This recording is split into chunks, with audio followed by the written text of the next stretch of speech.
American Moment is, of course, Saurabh Sharma. Although, from what I understand, you guys are trying to bring the fire over there in Brussels, but the police forces don't want you to. If I'm not mistaken, can you walk? Actually, you know what? I believe we have a clip. If Denver has it, let's play that, and then I want you to kind of walk us through what we just watched.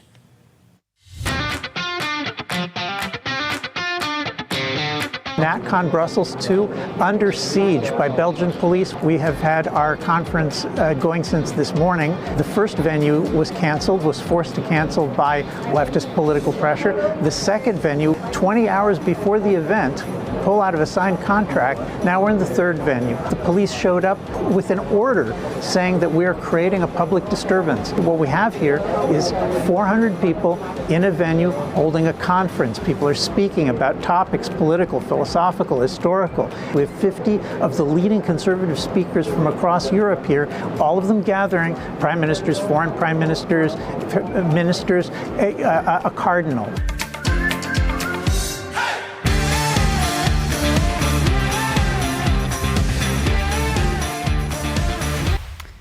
Wild times. Talk about debanking, deplatforming. I feel like the progenitor of all of that was the, conservatives getting kicked off of college campuses here in the United States, but it sort of reached, I guess, its logical conclusion. Saurabh, can you walk us through this event, what's going on, and why they want to shut you down so badly? Absolutely, Natalie. And it's funny you make that analogy. It's exactly what I said as the conference was going on. I thought my days of having speeches and conferences canceled were over because I wasn't on a college campus anymore. But it was a throwback to 6-7 years when I was at the University of Texas at Austin. So I'll walk you through it really basically. I'm the executive director of Edmund Burke Foundation, which puts on National Conservatism conferences in the United States and Europe, in addition to being president of American Moment. And we were about to host a conference in Brussels. This was going to be our second conference there after a couple of years. And the framework was that Europe is about to go into elections in early June that will determine whether or not it will continue to be a continent of independent nations charting their own history, or this totalitarian NGocracy hosted in Brussels. And so that was the framework of the conference. The subtitle was Preserving the Nation State in Europe. A couple of days ago, we got a notification that the first venue that we had been booked for months to have this conference at, Concert Nobel, right across the street from the European Parliament, was pulling out of the conference. And we were completely shocked by this. We'd hosted a conference there successfully before, completely blindsided us. We eventually, over the course of the weekend, found a second venue, the Sofitel in Europe, to host this conference. And we thought, okay, it'll be a little disruptive, but we figured it out. Everything's going to be fine. Then Monday night, the day before the conference, the Sofitel also pulls out. And then we realized that there's something quite fishy going on here. We've got to cut to a break. So I want to leave the audience hanging on that. It's a very good cliffhanger. Yeah. It's planned perfectly, like out of a Hollywood, film room. That's what Steve always says. War Room Posse. We will be back after this break. In the meantime, maybe go check out birchgold.com/Bannon. I guarantee you, they will never debank you for watching this show, for not having taken the COVID vaccine, you name it. birchgold.com/Bannon. We'll be right back.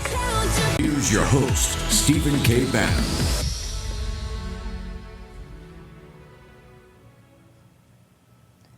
Welcome back to the War Room. It's still Natalie G. Winters hosting. We still got Saurabh Sharma from American Moment and so much more. I believe the Edmund Burke Foundation as well.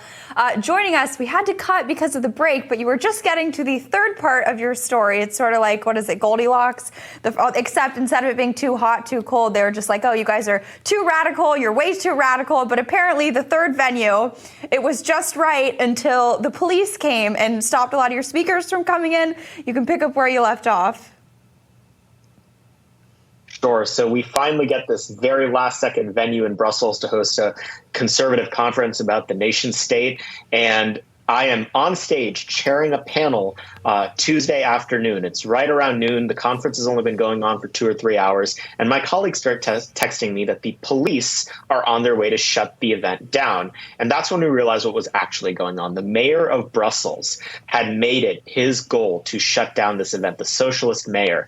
And the police came. They sent 3 cops. They sort of stood outside and said the event is canceled for a little bit. Then they came in. They saw the big crowd. They saw the of cameras and they got spooked and they went back outside and they decided to play a game of attrition with us. They said, okay, we can't actually shut this event down. We're not interested in frog marching 400 nice people in suits and dresses out of this conference. So if you leave, you can't come back in. So we're basically holding you hostage. I started calling it the Brussels hostage crisis.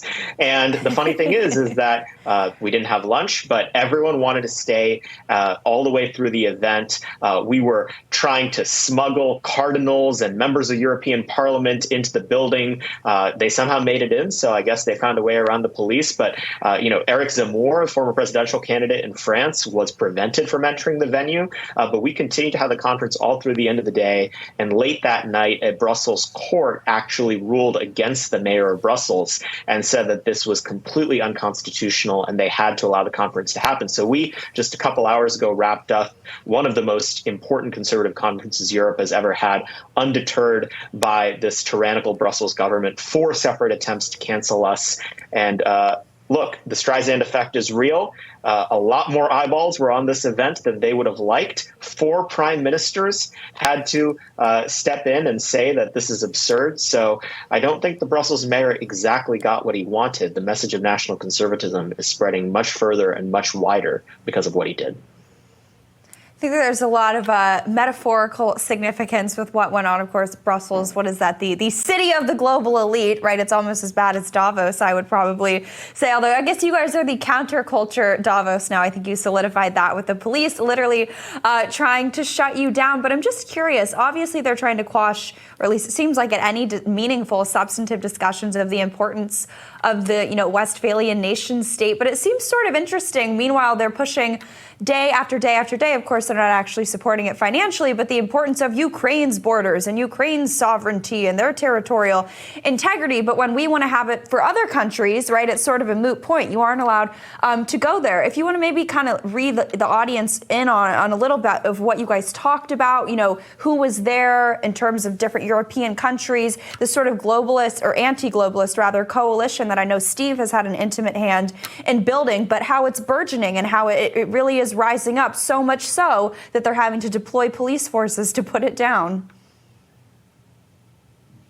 Absolutely. So a couple of months ago, The Economist had as their front cover for the magazine. And I remember Steve texted me at the time and was so pleased with it. It was a MAGA hat, but instead of saying "Make America Great Again," it was a laundry list of countries that have all had these nationalist populist revolutions. So it said Hungary, Italy, France, the United Kingdom, El Salvador. And it was basically all of the places where conservative patriots with nationalist instincts have actually found a foothold in power.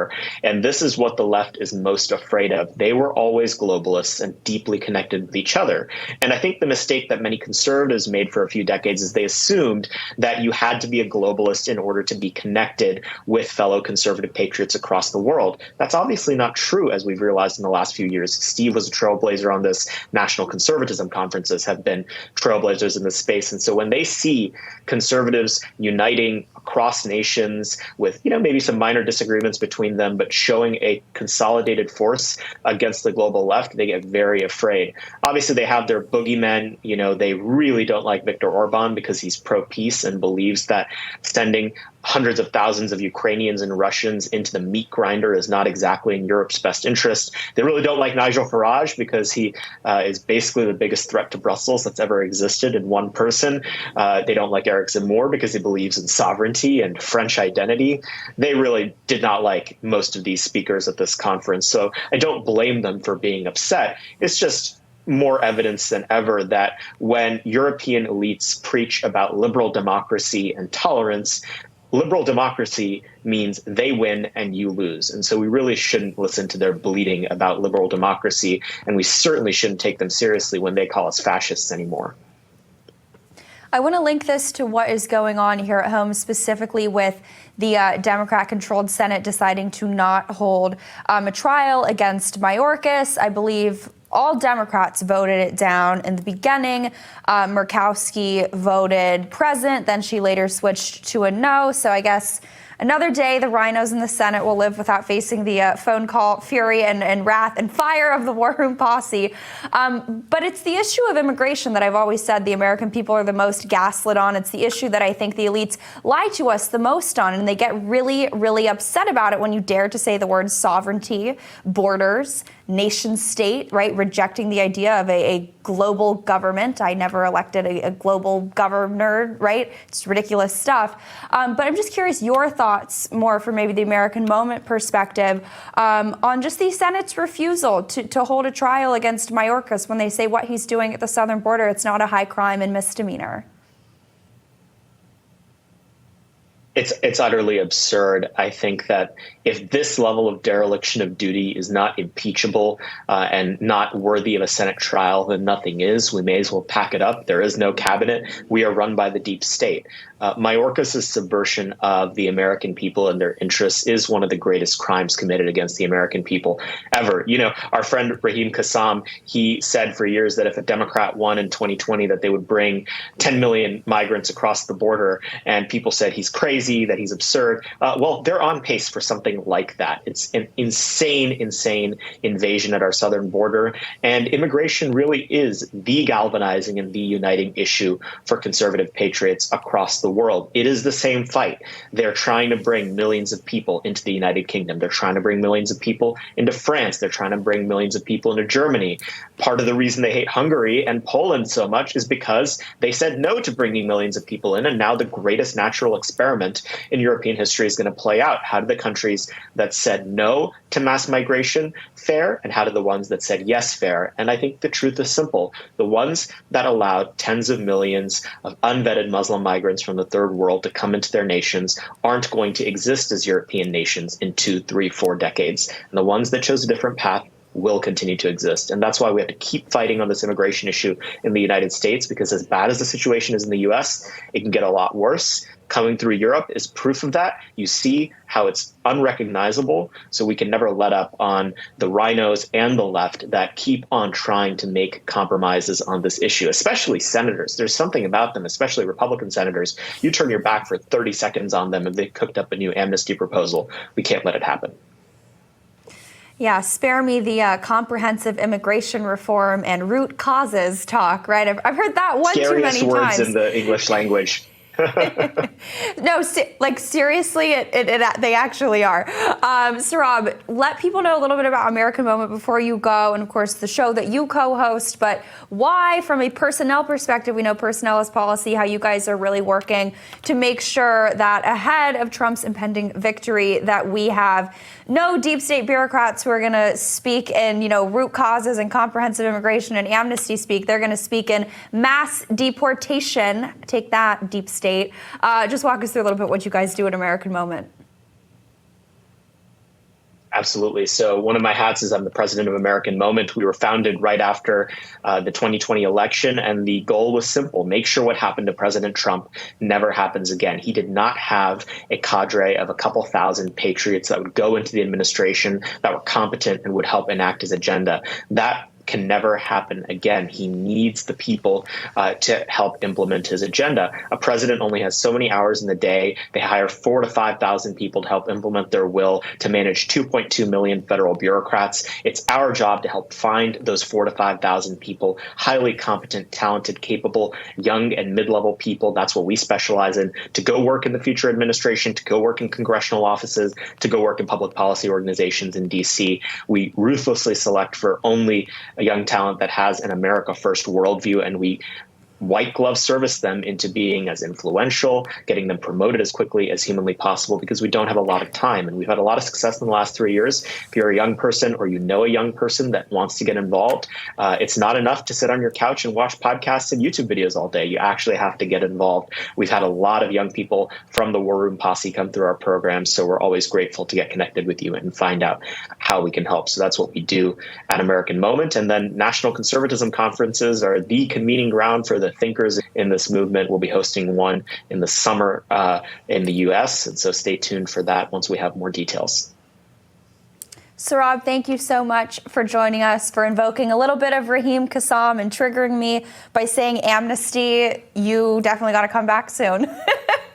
Thank you so much. Absolutely. Have a good Thanks, one. Natalie.